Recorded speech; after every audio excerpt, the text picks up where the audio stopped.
News room से मेरे सहयोगी पूर्णिमा मिश्रा भी इस समय हमारे साथ कनेक्टेड है। पूर्णिमा, वो वक्त मुझे याद आता है 2020 और फिर 21 और 22, जिस समय ये जो कोविड की वैक्सीन है वो बनाई गई, कई तरह के सवाल पूछे गए, भारत में इसका इस्तेमाल होना चाहिए या नहीं। पॉलिटिकल पार्टीज ने इस पर बहुत गंभीर सवाल खड़े किए, लेकिन वो जिस तरीके से उभर कर आया और फिर प्रधानमंत्री मोदी ने जैसे बाकी देशों की मदद की, ये वाकई गौरवान्वित करने वाला है। हाँ, भले देर से पहुंचा, लेकिन जब ये खबर मिली है तो वाकई आज पूरा देश गौरवान्वित महसूस कर रहा होगा। बिल्कुल शिखा, देखिए जब कहा जाता है कि आपको कोई सम्मान दे रहा है, मतलब आपने निश्चित तौर पर कोई ना कोई ऐसा सराहनीय, कोई एक एक्सेप्शनल काम किया है जिसने बहुत लोगों को लाभान्वित किया और उसके लिए आपको इस सम्मान से नवाजा जा रहा है। ये तो एक सम्मान है जिसमें आपने कोविड काल और भारत ने किस तरीके से दुनिया भर की मदद की, कैसे पड़ोसी मुल्कों की मदद की और भारत उस वक्त क्या कर पाएगा, इस सवालिया निशान के साथ कई लोगों ने ऐसे संदेह की नजरों से भारत को देखा था। लेकिन भारत ने उस कोविड काल के दौरान हर किसी को झूठा साबित किया। साल 2016 से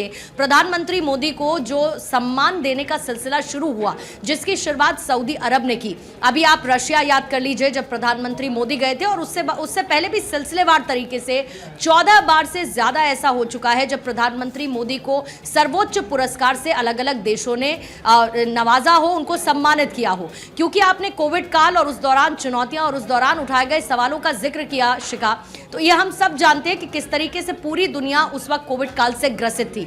लोगों को यह भी नहीं पता था कि इस पैंडेमिक से कैसे निकलेंगे, क्योंकि भारत देश की आबादी इतनी ज्यादा है। लोगों को लगा कि ये एक तरीके का लोड है इस देश पर, ये इन्फेक्शन फैलेगा तो ये देश कैसे इस इन्फेक्शन को, इस पैंडेमिक को हैंडल कर पाएगा।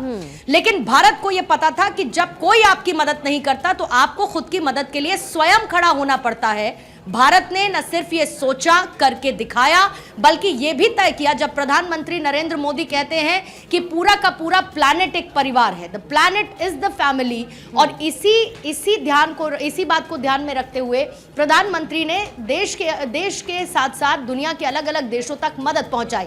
पीपीई किट का जिक्र अब से थोड़ी देर पहले अदिति कर रही थी। आपदा में अवसर के तौर पर हमने ये देखा कि हमें पीपीई किट्स का मैन्युफैक्चर खुद करना होगा। हमने न सिर्फ उसकी मैन्युफैक्चरिंग की, बल्कि दूसरे देशों को भी उपलब्ध करवाया।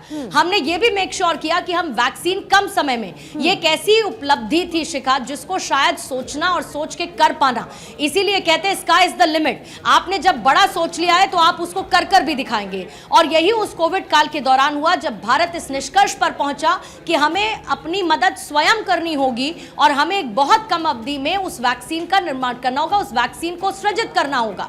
भारत ने न सिर्फ अपने लिए वो वैक्सीन बनवाई, बल्कि उन देशों को भी उपलब्ध करवाया जिनके पास वो कैपेसिटी नहीं थी इस तरीके के पैंडेमिक को झेलने की या फिर उससे पार पाने की। और जाहिर है कि अगर डोमिनिक की तरफ से इस मौके को भुनाया गया या फिर इस मौके पर यह पहचाना गया कि प्रधानमंत्री मोदी वेल डिजर्व्ड हैं इस सम्मान के लिए आज उनकी तरफ से, क्योंकि हालांकि शिखा देखिए, हम लगातार ये बता तो रहे हैं कि प्रधानमंत्री को किस तरीके से सम्मान से नवाजा गया है, और आप जब उन सम्मान के शीर्षक देखेंगे तो आपको यह समझ में आएगा कि ये कितनी बड़ी उपलब्धि है। जैसे कि मैं 2016 से जब सऊदी अरब ने सम्मानित किया प्रधानमंत्री मोदी को, और अफगानिस्तान ने स्टेट ऑफ गाजी और अमानतुल्लाह खान, फिर 2018 में फिलिस्तीन ने grand collar of the state of Palestine के सम्मान से नवाजा, फिर सर्वोच्च नागरिक सम्मान, और ऐसे न जाने कितने सम्मान। जैसा कि मैंने कहा 2016 से यह सिलसिला शुरू हुआ, फिर रूस ने ऑर्डर ऑफ सेंट एंड्रयूज पुरस्कार से 9 जुलाई को प्रधानमंत्री मोदी को नवाजा, और इसी तरीके से सिलसिला।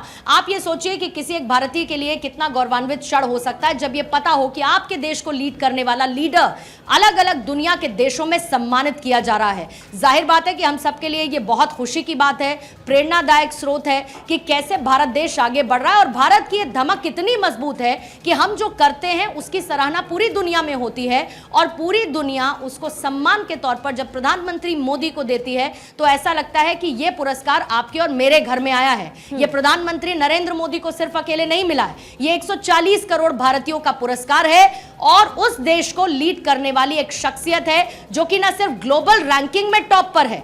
आप ये देखिए, बड़े बड़े नेता जो ये कहते हैं कि वो कितने बड़े धुरंधर हैं, बड़े बड़े नेता जो ये कहते हैं कि हमने क्या नहीं करके दिखाया है, प्रधानमंत्री मोदी जब ग्लोबल लेवल पर रैंकिंग होती है तो पूरी दुनिया की पसंद में टॉप पर बने हुए हैं। और अगर पूरी दुनिया प्रधानमंत्री नरेंद्र मोदी को पसंद करती है तो कैसे दुनिया के अलग अलग देश प्रधानमंत्री को सम्मान से ना नवाजे, ऐसा संभव कैसे हो सकता है? बिल्कुल।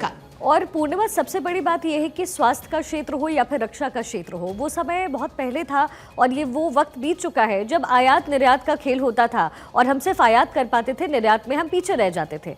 लेकिन रक्षा के क्षेत्र में जिस तरीके से भारत देश पूरा बढ़ा है, कहीं ना कहीं ये जो योगदान है सबसे बड़ा वो प्रधानमंत्री मोदी का ही है। बिल्कुल। और आप सोचिए, प्रधानमंत्री मोदी ने ऐसे बहुत सारे विजन ऑफ 2047 की बात प्रधानमंत्री हर एक मन से शिखा करते हैं, लेकिन सबसे पहले अगर लोकल के लिए वोकल होने का किसी ने मंत्र दिया तो वो प्रधानमंत्री नरेंद्र मोदी ने दिया। प्रधानमंत्री नरेंद्र मोदी ने कहा कि हम अपने आप को मैन्युफैक्चरिंग हब के तौर पर मजबूत करेंगे।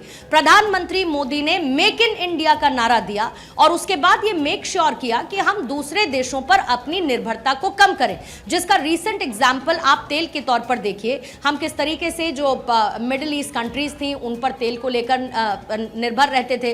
फिर आप याद करिए कि कैसे जब रशिया और यूक्रेन के बीच युद्ध हुआ और तमाम यूरोपियन कंट्रीज ने रशिया पर सैंक्शंस लगाए, यानी कि सैंक्शंस की शर्तें कुछ ऐसी थी कि वो सीधे रूस से तेल नहीं ले सकते थे। भारत ने क्या किया? भारत ने सस्ते दाम पर रूस से वो तेल खरीदा, उसको रिफाइन किया और वही तेल बेचा किसे? पूरी की पूरी यूरोपियन कंट्रीज और नेटो देशों को, जो कि रूस से सीधा तेल नहीं खरीद रहे थे। जाहिर बात है कि भारत अपनी स्ट्रैटेजी के साथ आगे बढ़ा।